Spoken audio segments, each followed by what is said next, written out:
What is going on, everyone? It is Tyler McKinney back here again, and today I might make you mad, but that's okay. Trust me, it will be just fine. Now, looking ahead to this week with week number 8 of the XFL, and this is really their last shot. This is it. No, it's not their last week. No, do I think that it's going to break the league if they, something happens this week. But this is their last week where they get to make an impression and they have the stage all to themselves. Because next week, the USFL is going to be starting and they're going to be completely brand new for this year with completely new teams, and they might lose some viewership because of it. However, I think that the XFL has actually set themselves up in a decent position for that and to kind of take themselves further on as kind of they go. So looking at, the whole thing of what the XFL needs to do, there are a few things, and a lot of it has to do more with things that aren't necessarily on the field, but that get the on the field product in front of fans. See, the one complaint that I've really had has been just how the product has been given out to the fans. I've complained about one thing or another, and actually I think that this week they're starting to step up their game.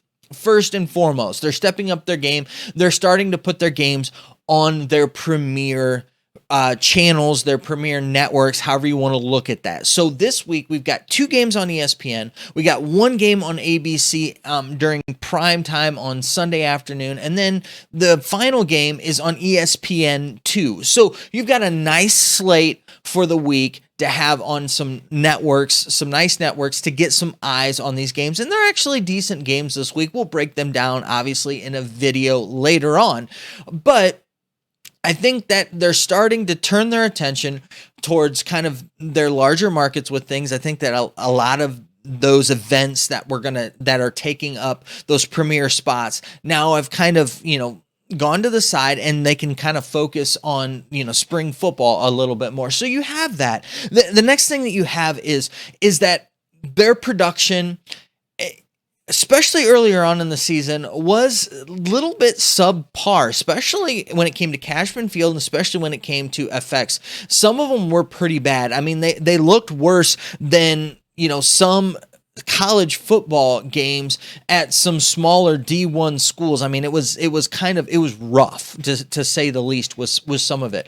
But they've really picked up their production, and I think that if they can continue to project a pro feel out there on the football field, I think that they'll do just fine. One of the things that was a huge thing for the USFL last year is it felt like professional football. What you were watching on the field, what you were seeing, the presentation you were getting, it felt like Sunday afternoon football. It felt like getting home from church, you were eating, you ate lunch and you got to sit down and you got to watch, a Sunday afternoon game. That's how it felt with the USFL for the most part. And I feel like the XFL can take that now, and if they can take that production level that they've been doing the last couple weeks and continue to just at least stay at the same level, I think that will bode well for them, kind of taking them into now this competition realm with the USFL. And the third thing that I think that they're going to have an advantage going forward is with the fans. I'm still kind of up in the air on this 4 hubs, how that's going to do with these teams that technically have nothing to do with the regions where they're actually going to be having games at with the USFL, to where how are those games going to look? Are they going to be able to get fans in the stands for those games? Because I can tell you, fans in the stands really make a huge difference. I mean, we've already seen it in the XFL this year already. I mean, just through the whole COVID period, fans make a difference. That was one of the biggest letdowns for the USFL. I think the USFL last year, had they actually have had a lot of fans in the stands for all of their games, I think would have been a much bigger hit than what they were. I think that they did a decent job. And actually, when you look back on it, compared to some of the stuff we've gotten with the XFL, it actually really holds up really, really nice with what we've seen in the XFL. And I'm not knocking the XFL. I'm just being honest and giving my honest opinion with this stuff. Like I said before, you might get mad at me with some of these statements that I'm making, but the thing with the XFL that I think that will project them forward if they continue is to really interact and engage with the fan.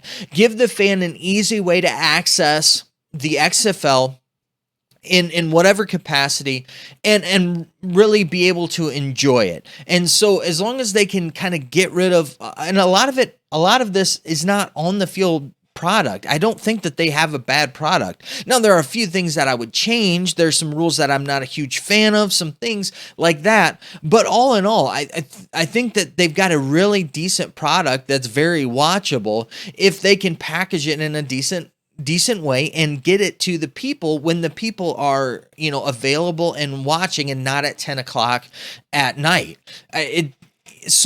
Looking at this thing, this week is their last chance to kind of grab some eyes and, get those people that aren't like you and me that are really invested in this thing.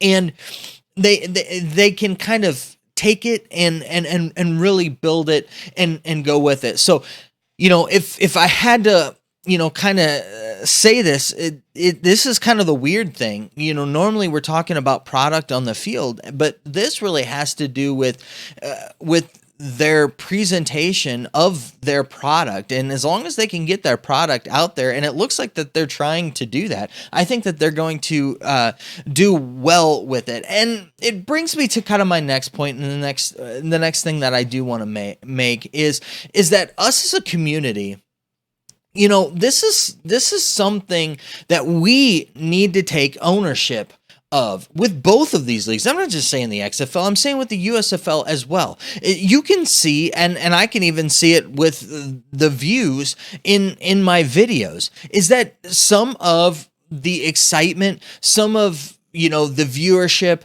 some of that fanship, it's starting to tail off. And yeah, you're going to have some of that because some of these teams that people were excited about, they don't have a shot anymore, or they haven't been playing real well, or, you can put all that stuff together. But we as the fans need to be supporting it and continuing to be out there, continuing to give them the stuff. And listen, from my standpoint, I'll tell you what,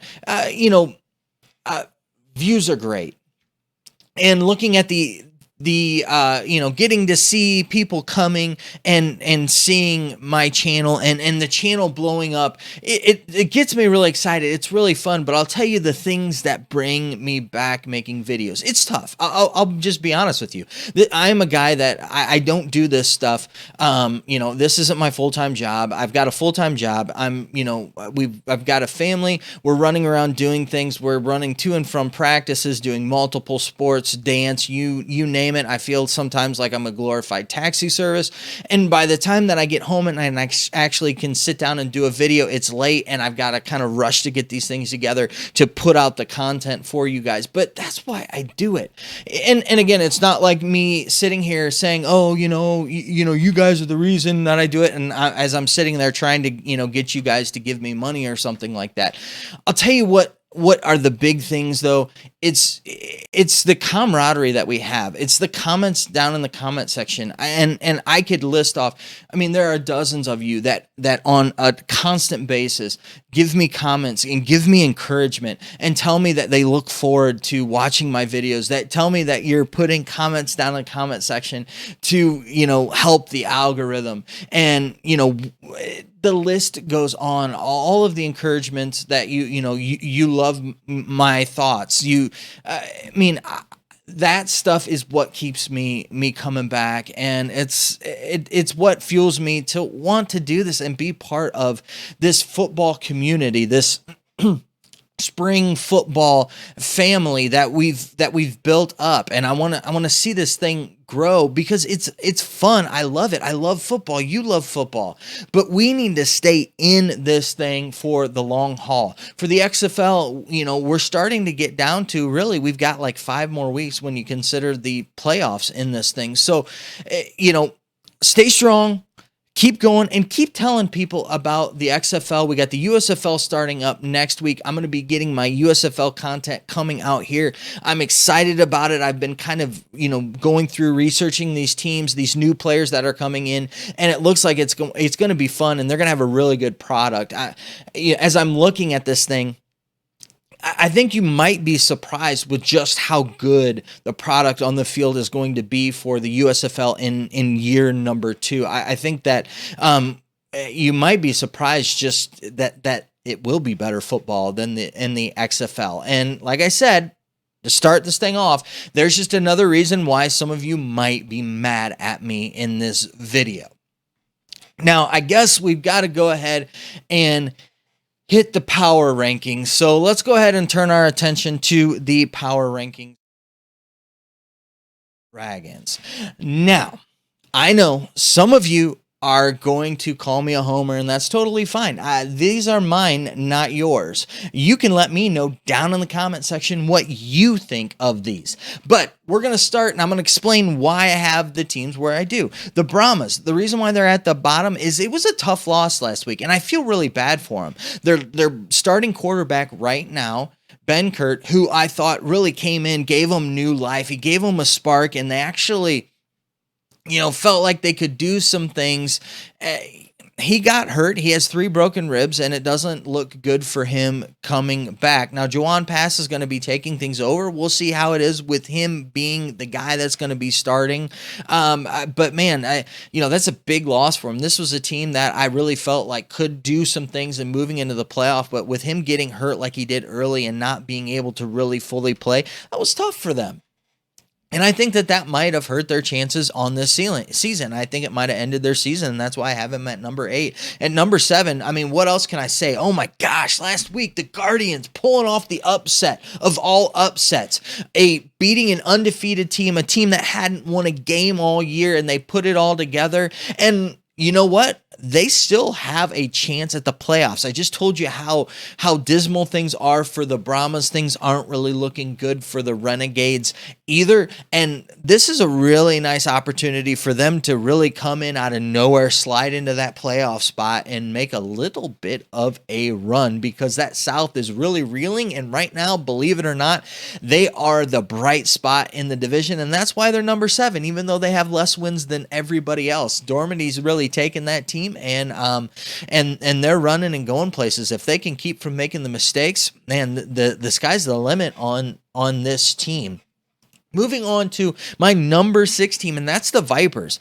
And the Vipers, they've kind of found some new life. They've got kind of the quarterback, McClendon. I think that he's looked really solid last week. I was really impressed with the way that he played, his composure. We'll see how things transpire throughout the weeks, but this is a team, unfortunately, that's pretty much out of the playoffs, but they can really make some strides for next year. I think that these guys have enough to play for, with being able to get opportunities to play in the NFL, to where I think that they can keep this team kind of moving, going along, and they're going to be a tough win now. For this isn't just going to be an easy win for teams. I think that teams are going to have to take it, and really play tough against this team. And they're another team, if they could just keep away from the mistakes, especially on defense, and I think that they can really take it forward. The Renegades are a team that they are one. Last week was just kind of a try anything type of a week for them. I wasn't really expecting them to win, and they can make a run here if they can get Luis Perez up and running in this offense. I think that he can be that that guy that sparks this offense to take this offense to the heights where it can be. They've got a great defense. The issue is not the defense with this team. The issue is that they have no offense and they can't figure out how to get in offense. I think Luis Perez coming in, being a leader and distributing the ball, I think that he can be that guy. And I think that they finally have the pieces in place to really take this team. But right now, with the slide that they have been on, they're sitting at number 5 and really a barely number 5. If it weren't for the fact that the Vipers are eliminated from things, I probably would have switched the two. At number 4, again, this is I'm like a broken record in the South, but with the Roughnecks, another slide this past week, and I will say that this team was a team that it's tough when you're missing your starting quarterback. That's tough, but I felt like that this is a team that is kind of lost a little bit of their identity, needs to get their identity back. And hopefully if they can get Silvers back and healthy, I think that that'll bode well and do well for them. If it's going to be Cole McDonald who's going to have to step in and do it, they need to change their offensive scheme. Right now, I think if they can get that offense kind of figured out and they'll get things on track, I don't see them missing the playoffs, but their championship hopes of really taking the championship have kind of really dwindled for me. So they need to really right this ship, right it quick, and get back on track. But I got them at number 4. At number 3, the Battlehawks had a decent win against a good Roughnecks team. Now, granted, like I said, they were without their quarterback. I would have liked to seen how this Battlehawks team would have done against them. With that, that's why I have them at number 3. It's not that the Battlehawks aren't any good. It's just that I have them beating a team that was just down a little bit. And really, Arlington, I didn't really feel like that was really an away game because that's where everybody's been staying for the hub. So people are pretty familiarized with that training facility and that stadium. So that's kind of where I feel with the Battlehawks. I've got the Defenders in number 2.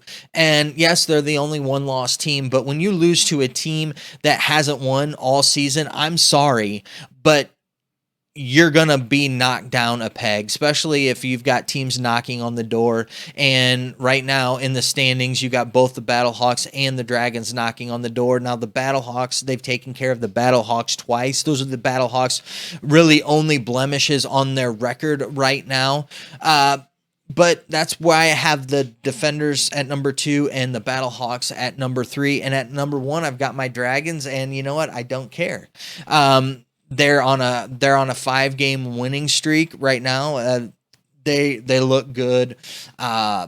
They are still making some mistakes, but they're figuring out ways to win. DiNucci's been getting better each week at not making mistakes that are costing the team. I mean, really, he's been the guy that's been, the mistake maker. And the other thing is this defense has just been solid. I've been really, really impressed with this defense. And, this is a team that I think that can each week for the next few weeks get better. But, hey, they've got a tough road ahead of them, and they might fall fairly quickly if they don't watch and pay attention to what they're doing. And if DiNucci can not make mistakes, this team is championship bound. So to kind of recap, Dragons. So those are my thoughts. As always, let me know what you think down in the comment section, and we'll continue the conversation on down there. Listen, guys, I know that you're busy, and I know that I'm busy, so let's get on out of here. You have a good night. Bye.